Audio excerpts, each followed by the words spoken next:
By the time the mass was over, the president was already in Nyeri. Okay? So I could not leave the mass halfway and go to Nyeri. So I decided now that the president is already in Nyeri. Even if I left Kirinyaga and tried to fly to Nyeri, I'll find he's leaving. So it will not make sense. So I decided to stay in Kirinyaga and represent him. By the way, he was the chief guest in Kirinyaga, and there was even a plaque.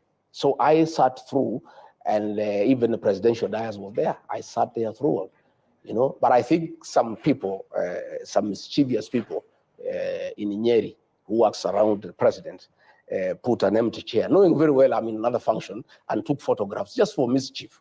You know what happens in the presidency. There's a lot of mischief around. You say mischief, but that seat was next to the president. Yeah. It was there, but everybody, you know, my protocol people said I'm in Kirinyaga, so it was unnecessary to put a chair there that is empty when I'm not there. I was in Kirinyaga, and everybody knows I'm in Kirinyaga. So they should have removed the chair or get somebody else who had you confirmed that you'd be in the Nyeri event? Yeah. Had you confirmed that you? Yes, I had confirmed I'm in Nyeri. So it is in order for them to put a chair there. No, but we give information that we cannot make it. The minute the president arrived, before I left Kirinyaga, it was logistically not possible for me to go to Nyeri. We have information that part of the reason why I didn't go to Nyeri is because you got intel that there are people who had been organized to heckle you. No, your intel is wrong. Nyeri is my home. Even if there was anything in Nyeri, how can I not go to my home? Nobody, for the avoidance of doubt, can heckle me in Nyeri, in the Mount Kenya region. Nobody. I attend all functions. Yep. I attend all functions, and I don't need to organize anything. Okay. So that intel you have is wrong, is mischief. I was in a function in Kirinyaga, and everybody saw me. Your people are there throughout the mass. Mm-hmm. So I don't know why people want to decide for me. So who represented the message of the president at the Kirinyaga mass? In terms of? The president's message. In terms of what? His contribution. There was no Harambe. We did not go for Harambe. What did the governor of Kirinyaga say? She said the president has given us some money, which is okay.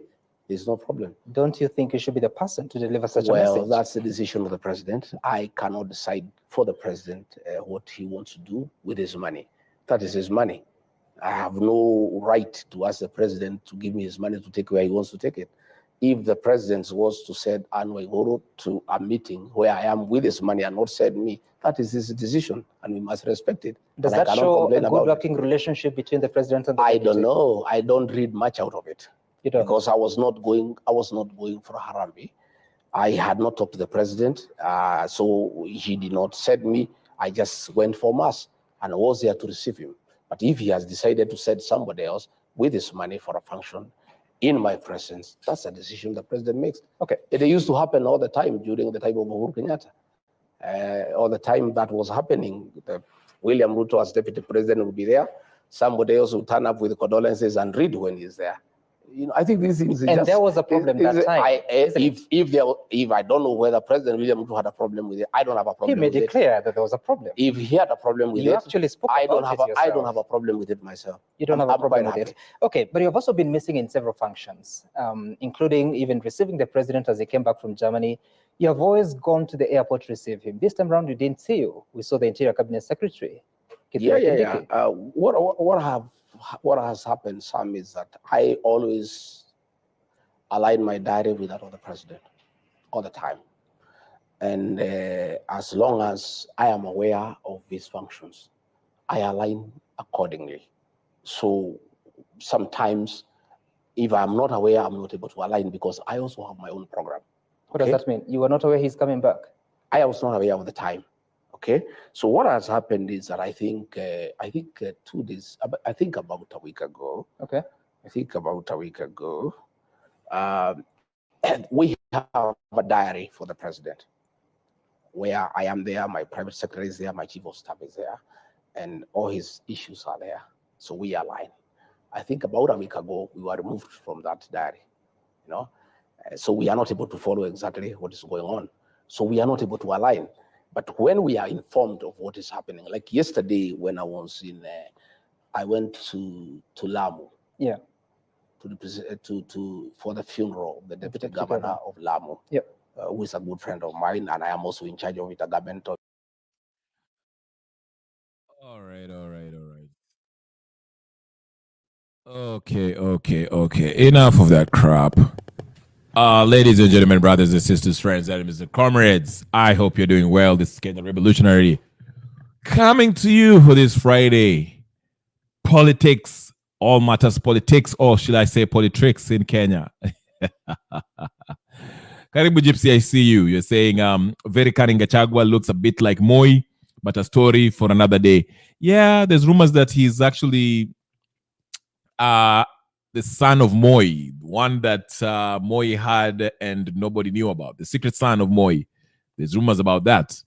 But, you know, like you said, that's a story for another day. They really look alike. Even his bottom teeth is kind of, yeah. The DNA in a five anyway.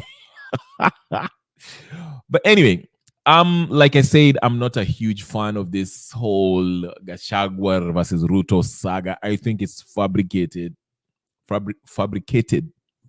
It's fake.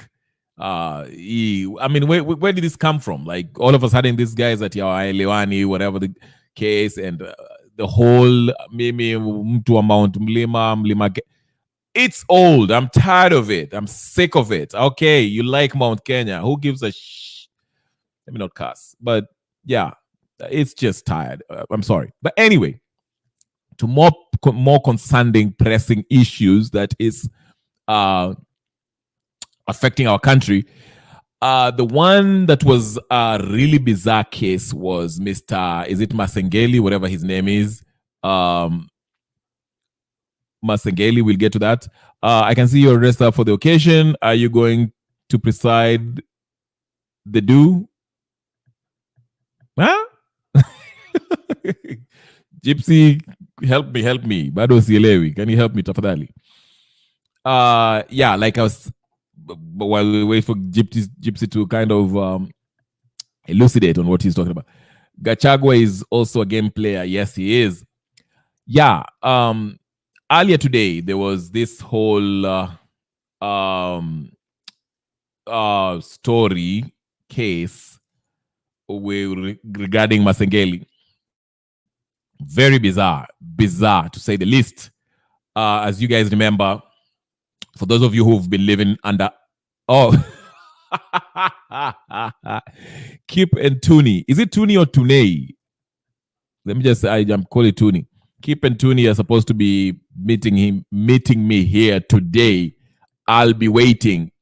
They should be coming in pretty soon. If they don't show up, that's fine too. But I am really waiting. They promised to be here. Cameras on and everything. We shall have Kip and Tuni. I don't know if it's going to be a Kip versus Captain versus Tuni debate or it's going to be a blinded. We are going to figure that out once they show up. If they show up, I'll put the link once I see them on the chat. And wataingia watueleze ninio. Waeleze kinaga ubaga. Yeah. But let me start with this Masengeli story. The reason why I say it's bizarre, it's because Masengeli, as you know, he was summoned by the court. A judge ordered him to show up in court to produce some people who were abducted and no one knew where they're from. But, of course, they were said to have been arrested by the police force. So this fell under Masengeli's responsibility. So the judge summoned him to show up in court and produce and explain to people where those folks who were arrested were. And he did not show up, of course, because he felt he was above the law.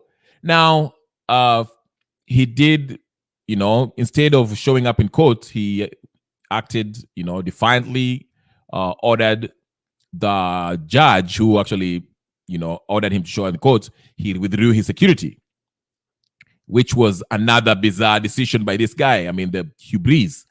But anyway, after that, you know, there was a brouhaha, JSC, everybody else, all the civil servants, everyone, judges, whoever, everyone. There was an uproar about that because this was just not, it was unbecoming. So after that, he restored the security forces. I mean, not security forces, but the security for that particular judge. And then the judge went ahead and sentenced him to 6 months in prison, okay, for that, you know, for failure to showing up. I mean, show up. Because, you know, it was obviously he was holding a press conference instead of showing up in court, saying that, you know, he doesn't have to. So, yeah. So anyway, so he was supposed to serve his term, start serving his term yesterday or today. And guess what? He showed up in the courts with the freaking attorney general. What? I kid you not. You can't make this up. This is a movie, Attorney General, and people are asking, is it the responsibility, the role of an Attorney General to personally defend Mr. Masengeli, who at that point is a convicted criminal because he had been convicted. So they go to court, they sit down, and you know, everyone, you know, Nelson Harvey has his exchange with the AG. And guess what? The judge says, I'm going to give you 7 more days to freaking show up in court. If you do, you don't have to do the 6-month sentence. And by the way, I recuse myself from this case for personal reason. What? So yeah, that's how, I mean, it's crazy. Yeah. So Gypsy saying they're using all these Masengeli's story is no story. Ruto is behind all these dramas. They are using all tactics so that we can forget about Adani. Right. I'm not buying this BS, but I'm just saying how ridiculous. It's beyond ridiculous what these people are doing. I mean, what's going on? So anyway, so everyone was just, you know, asking themselves, how can the AG, who's supposed to be like the lawyer, the top lawyer for the government administration, representing Mr. Masengeli on a personal, you know, Masengeli's personal troubles. This was just more than bizarre. And that's why people were kind of asking themselves what's going on. Let me see. 116, 234. All right. Let me get to some tweets here so we can get on. Unless you guys want me to talk about Gachagua, which he's nauseating. I'm sorry. I can't do Gachagua. Gachagua makes me sick to the stomach. Labani Misiani is here. Karibu Labani. Labani is saying Masengeli was not acting for himself. It was about the government. So the Attorney General was to represent the government and make sure it succeed. Actually, no.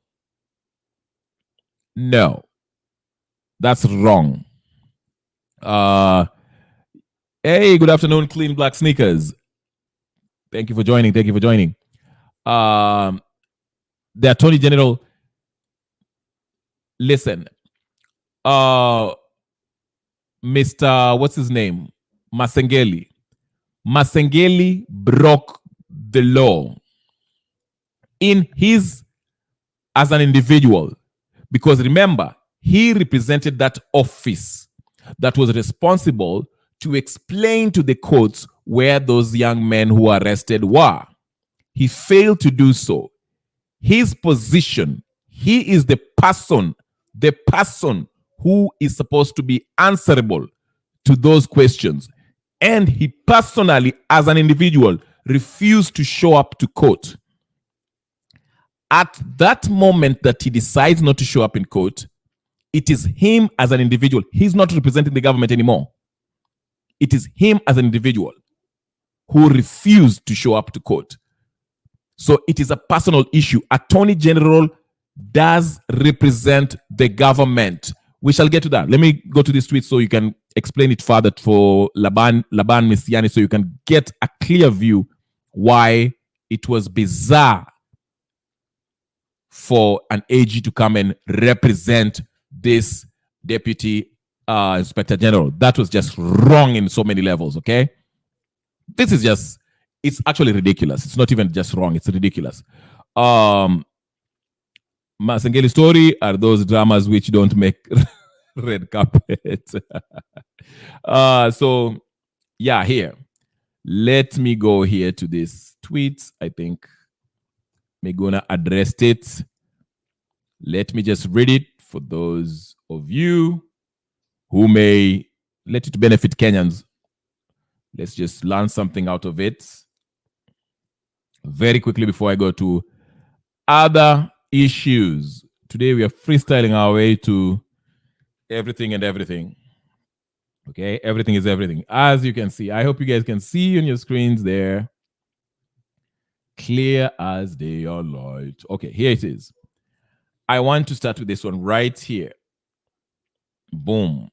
This one is the one that's okay. So Miguna here posted. These questions are to Nelson Harvey and Ochiel JD and Waikwa Wanyoike. I believe all of them are lawyers, including Miguna. Does the Constitution permit the Attorney General to appear in court personally in defense of those the court has found in contempt, like Gilbert Masengeli? What public policy implication does that have on the rule of law, good governance, and the distinctions between the executive arm of government and independent constitutional bodies, if any? Is it an admission by the regime that it is responsible for the abductions and defiance of court orders? What are the strategic implications? That's the question Miguna posed. And I believe Wanyoike somewhere, if I can find it, responded. Crap. Can I get this? Shoot, I can see it. I saw it somewhere. Dang it. Here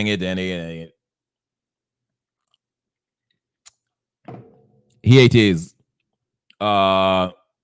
Here's the response, if you guys can see it. General, this is gross abuse of office and forms grounds of removal for AG. It's preposterous that an AG will spend public resources and goodwill to defend an incorrigible officer who shows no respect for the courts, the Constitution, and has zero disregard for human dignity. So there you get your answer, okay?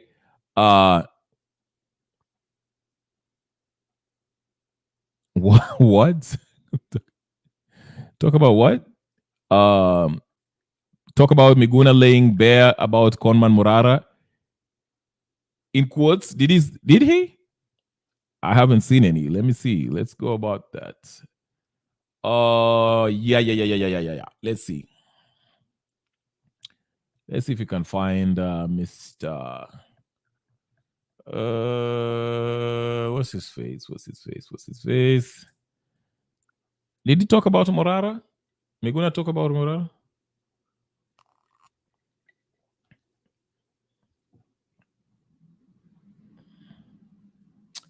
Oh, here it is, I think. There's one here I found. I don't know if this one is what you're referring to. Check his... I'm looking at one right here. I don't know if this one is the one that you're referring to. Oh, wow, okay. It's quite a lengthy one. Okay, so this is to Morara. I don't know what the previous tweet Morara wrote. I'm unable to see it. I don't know if Morara deleted it, but this is what he said. He was replying to Morara. No, you are wrong on both scores. We cannot uproot an entrenched institutionalized system of impunity through the ballot because the impunity merchants control ID issuance, voters, registration, IBC, security infrastructure, bombers, counting of votes, announcement of results, and parliament. The tested path of removing well-entrenched systems of impunity throughout history is either armed struggle or popular revolution. Both don't take a day, a week, or a month. It takes years for the people to become politically conscious, enraged, organize, and mobilize for either revolutionary path to succeed. Okay? Temporary setbacks have never defeated the people's popular will and desire to transform their society through a revolution. Throughout history, entrenched systems of impunity have fought against the people's quest for change through disinformation, propaganda, infiltration, bribery, thuggery, and violence. Ruto and his cabal have deployed these strategies and are using them to sabotage the revolution. Giving the examples of today is dishonest because no genuine movement for transformation planned it. Ruto and his infiltrators could have planned an alleged protest so that detractors like you can use it to discourage the people, just like you have done. We also know that Kenyans wanted to protest the disappearance of Njagi and the Aslam brothers and the blatant contempt by Gilbert Masengeli, but Ruto and his cunning criminal released them last night. All genuine patriots and revolutionaries must be honest, truthful, disciplined, focused, and above all, demonstrate a consistent commitment to social justice. Those focused on acquisition of illegitimate wealth, selfish political pursuits, and detractions cannot be part of a revolution movement and are in fact saboteurs. They have existed throughout history. So he was kind of going after him without actually going after him, but he did actually go after him. So so yeah, like I said, I said it yesterday. I think I said it in more than 3 videos. I said Kasmuel, Tarus, Morara, they will not remove Ruto. People and all this civic education and all this stuff, to me, it's hot air. The idea is good. People need to be educated on civics, but this is not the time. Ruto must go, not in 27, now. Not right now, but right about now. So anyone talking about 2027 at his new Mwende Mkavote is just talking out of his whatever. Yeah. So no, I'm not. I've said that 1,000 times. If you still think I'm joking, then shauri yako. Anyway, Alfred Mutua, our friend Alfred Alfred Mutua yawa. Ai to. Hey, karibu sana WS Mbanka. Nice seeing you. Yes. Step away. Yes.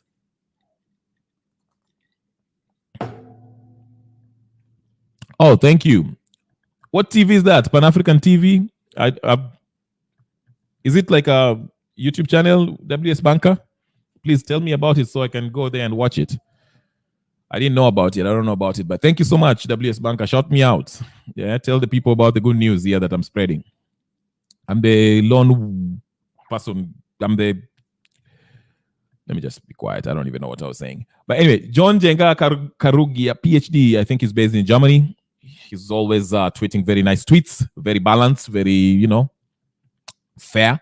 He says he was responding to CS Mutua.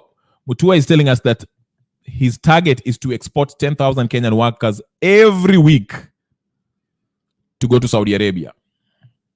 You come lisikia hiyo. Aya. Apparently, I don't know if you guys saw this video.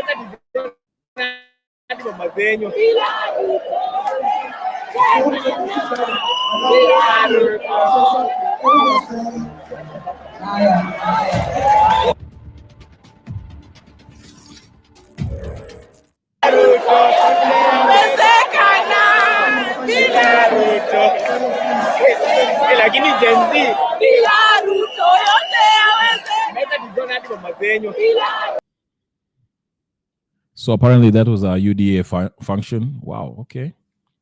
Dr. Susan Yatta is a YouTube channel. Okay, I'll check it out. Use Susan Tata. Okay, somebody remind you of that. So Dr. Susan Tata. I'll check it out. Gypsy, what you say? Sorry, Miguna wrote it in his book, Space Channel for Kenyans through invite. What did he write? Gypsy, I'm late. What did he write?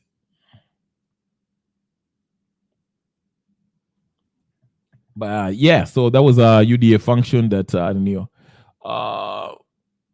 What else is happening out there? Okwara was basically highlighting this whole Storia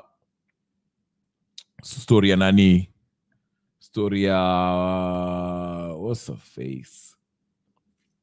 Let me see.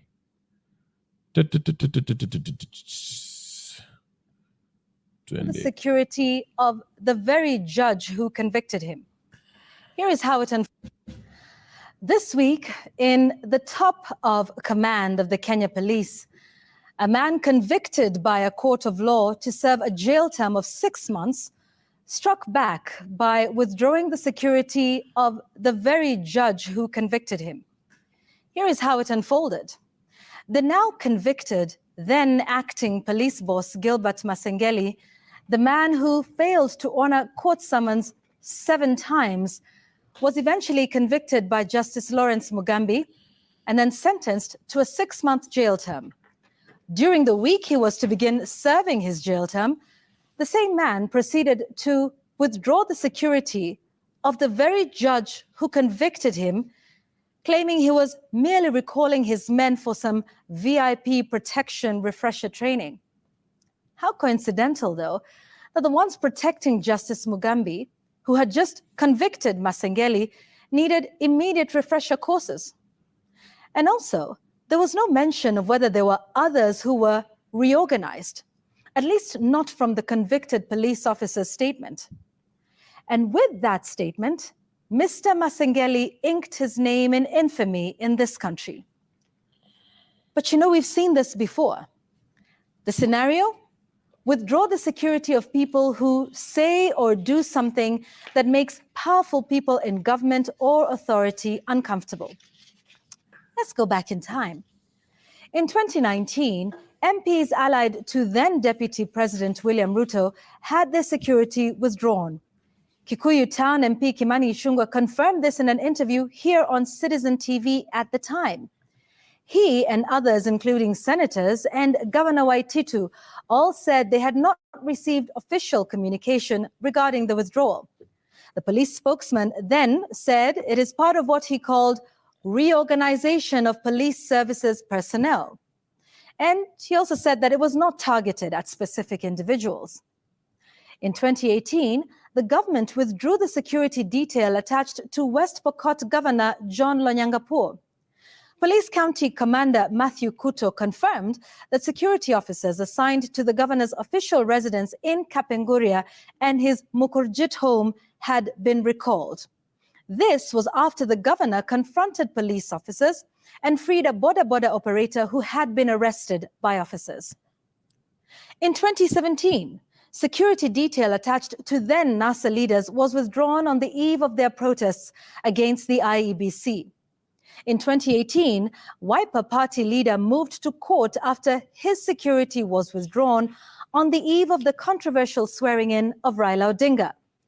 Lady Justice Rosalind Aburili summoned the CS and the IG to explain why they had not restored his security, despite a court order to do so.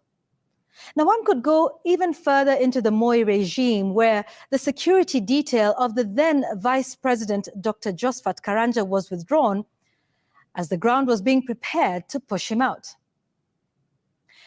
Folks, let's get back to present-day events, and they do not portray a good sign for the rule of law.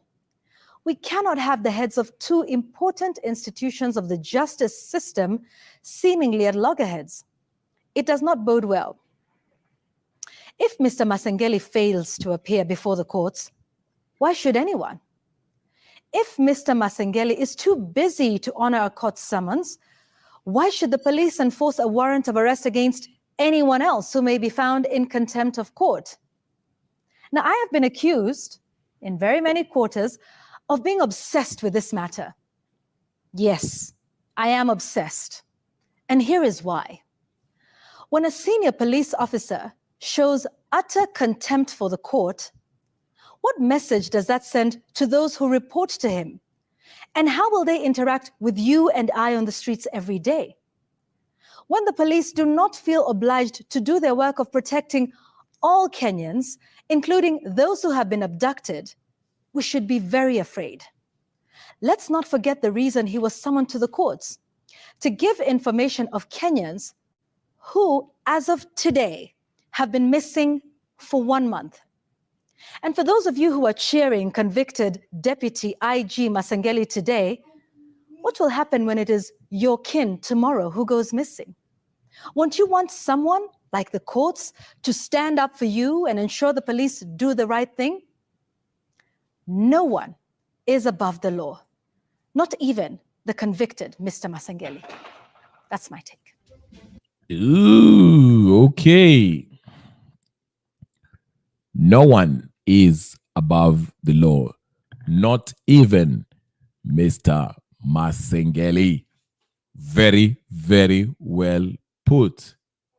That's a reminder to anyone and everyone that is who thinks they can break the law and get away with it. You know, that should be shut down. Ladies and gentlemen, brothers and sisters, friends, enemies, and comrades, I just wanted to touch on that among other things as we approach this weekend. Tune in. I'll be back maybe perhaps this evening or maybe tomorrow evening for more. Like, share, subscribe, and I'll talk to you guys later. Peace.